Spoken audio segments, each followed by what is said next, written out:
Let's try to understand space a little. We'll start with measuring distances. The shortest distance between 2 points is best measured in a straight line. If you want to know all the points of specific distance from a point, you get a circle. The line and the circle are the fundamentals of geometry, or well, construction. The typical tools are a compass and a straightedge. That's all you need.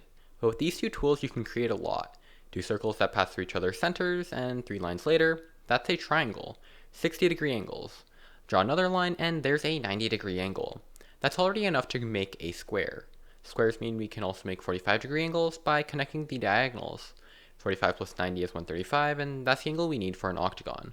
60 degrees was also enough to make a hexagon, so let's just quickly skip through these. For a pentagon though, that angle is a bit harder. 108 isn't quite as easy to get, but to get around that, I'll use the diagonal of a triangle that uses ratio 2 to 1 because it happens to make the diagonal of a pentagon. Then use the diagonal and side length circles to find their intersection. And after that not at all complicated process, a pentagon is achieved. Yes, those weird steps on screen are necessary if you are just using a compass and a straightedge. And yes, other polygons exist, but we're not going to walk through them one by one. Instead, we'll look at their angles. Something to know about regular polygons is that there is a formula that can give us their angles. The sum of the angles for a polygon is always 360 degrees less than 180 times the number of sides, and each angle is 180 minus 360 divided by the number of sides. The reason that this works is that going around a polygon is 360 degrees when compared to having all 180-degree angles. So if we can find a way to make any angle, we can create any regular polygon. Let's try it.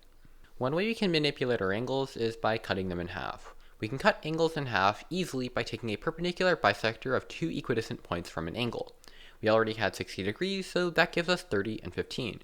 But we can also get creative with the pentagon example.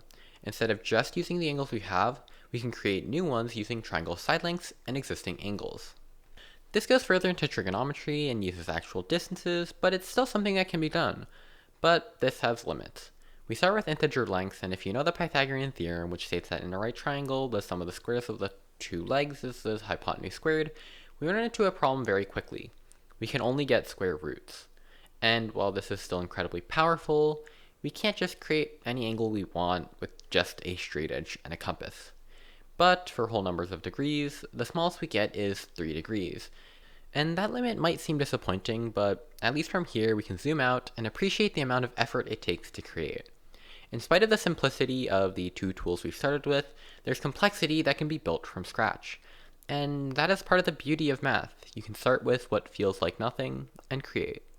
Alright, I hope you enjoyed this short blitz in construction that started somewhere, ended nowhere, and could have looked cooler. Construction has a simple base, but gets complicated really quickly, so I wanted to show off some of the complexity without getting into too many examples. If this actually seems interesting, I highly recommend checking out Euclidia because that's what inspired me to make this video. Anyways, I hope you enjoyed, and I will see you next time.